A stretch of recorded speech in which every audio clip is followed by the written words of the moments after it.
বন্ধুরা, ফাল্গুনী রান্নাঘরে আপনাদের সবাইকে স্বাগত জানাই। আবারও চলে এলাম আপনাদের কাছে অন্য এক রেসিপি নিয়ে। তো আজকে কচু আর চিংড়ি মাছ দিয়ে দারুণ স্বাদের এক রেসিপি বানাবো। কিভাবে বানাবো প্রথম থেকে শেষ অবধি পুরো ভিডিওটা দেখতে থাকুন আর আমার সাথে থাকুন। উনুনেতে আমি কড়াইটা বসিয়ে দিয়েছি, কড়াইটা গরম হোক। আর এখানে নিয়েছি আমি চিংড়ি মাছ। এই যে এই সাইজের চিংড়ি মাছ আমি নিয়েছি। এই চিংড়ি মাছ এখন লবণ হলুদ মাখিয়ে নেব। লবণ, হলুদ গুঁড়ো। চিংড়ি মাছটাতে কিন্তু আমি খোলা রেখেছি, খোলা সমেতই খুব ভালো করে বেছে নিয়েছি।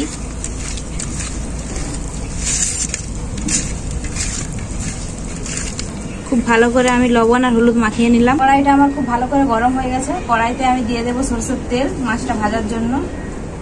তেলটা আমার খুব ভালো করে গরম হয়ে গেছে, মাছগুলো ভেজে নেব।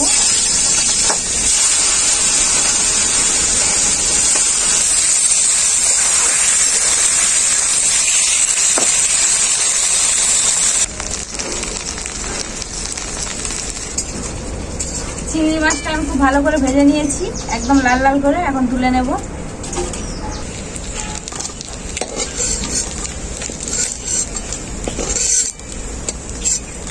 ওই মাছ ভাজা তেলে এই যে কচুগুলো আমি এইভাবে কেটে রেখেছি, এই কচুগুলো এখন ভেজে নেব। লবণ, হলুদ গুঁড়ো, কচুগুলোকেও আমি খুব ভালো করে ভেজে নেব। কচুগুলো আমি খুব ভালো করে ভেজে নিয়েছি, এখন তুলে নেব। কড়াইতে আমি আবারও সরষের তেল দিয়ে দেবো।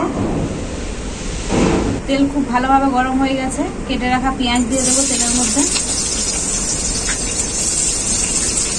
এই রেসিপিটার জন্য একটু বেশি করেই পেঁয়াজটা দিচ্ছি। পেঁয়াজটা ভালো করে গলে যাওয়ার জন্য লবণ দিয়ে দিচ্ছি।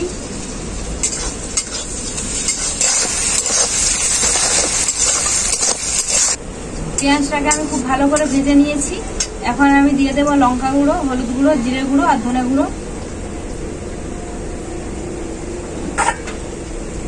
অল্প একটু জল দিয়ে দেবো মশলাটা কষানোর জন্য ভালো করে।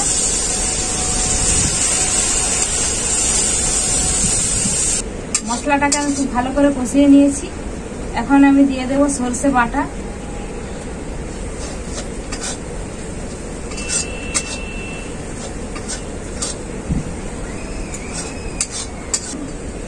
সরষে বাটাটাকেও হালকা একটু নাড়াচাড়া করে নিয়েছি, খুব বেশি কষাবো না। এখন আমি দিয়ে দেবো বেটে রাখা পোস্ত।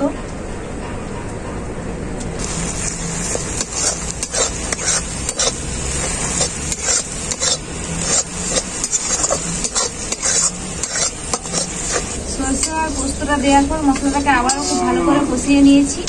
আর এখানে আমি কাজু বাদাম বেটে রেখেছিলাম, কাজু বাদামটাও দিয়ে দেবো।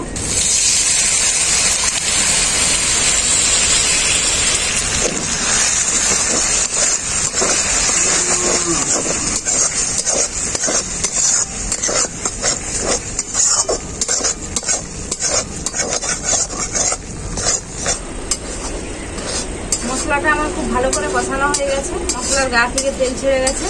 এখন আমি দিয়ে দেবো ভেজে রাখা কচুটাকে দিয়ে মশলার সাথে খুব ভালো করে কষিয়ে নেব।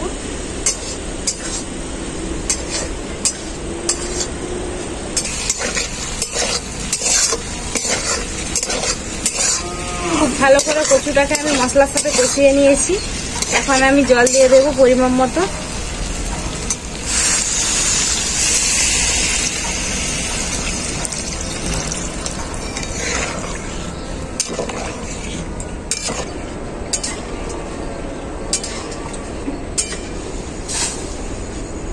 এরপর আমি ঝোলটাকে খুব ভালো করে ফুটিয়ে নেব।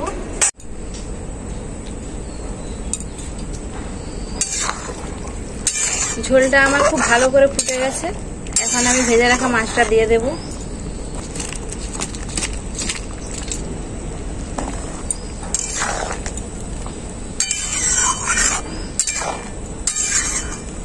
মাছটা দেওয়ার পরে ঝোলটাকে আবার খুব ভালো করে আমি ফুটিয়ে নেব।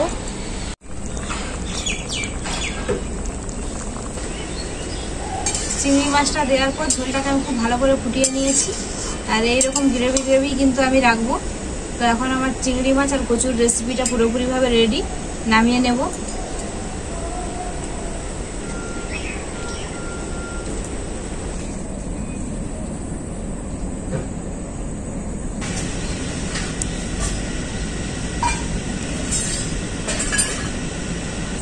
গো একটু ভাতটা দাও না। আচ্ছা ঠিক আছে। চিংড়ি মাছ তো আর খুব পছন্দের মাছ নাকি? কত সুন্দর কচুটাও সেদ্ধ হয়েছে, একদম গলে যাচ্ছে।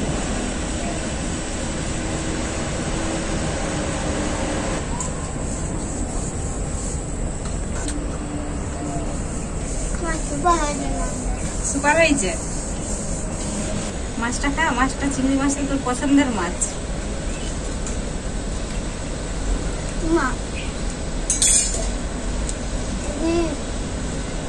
মাছটা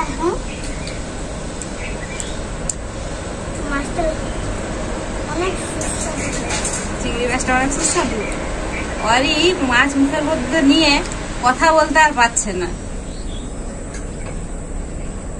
কচু দিয়ে চিংড়ি মাছের রান্না তো আপনারা অনেকভাবে বাড়িতে খেয়েছেন, কিন্তু কচু দিয়ে চিংড়ি মাছের এইরকম ভাবে রেসিপিটা বানিয়ে বাড়িতে খেয়ে দেখবেন, খেতে কিন্তু খুব ভালো লাগে। এই গ্রেভিটা এত সুন্দর লাগে খেতে এইভাবে রান্না করলে। আর মাছ তো চিংড়ি মাছের স্বাদ তো আলাদাই। তো এইভাবে আপনারাও বাড়িতে রান্না করে দেখবেন, খেতে খুবই ভালো লাগবে। তো রেসিপিটা কেমন হয়েছে কমেন্ট করে আমাকে জানাবেন। ভিডিও ভালো লাগলে লাইক, শেয়ার, সাবস্ক্রাইব অবশ্যই করবেন। প্রতিদিনের মতো আজকেও আপনাদেরকে বলছি, আপনারা ভালো থাকবেন, সুস্থ থাকবেন, নিজেদের খেয়াল রাখবেন। আবার দেখা হবে পরবর্তী ভিডিওতে নতুন কোনো রেসিপি নিয়ে।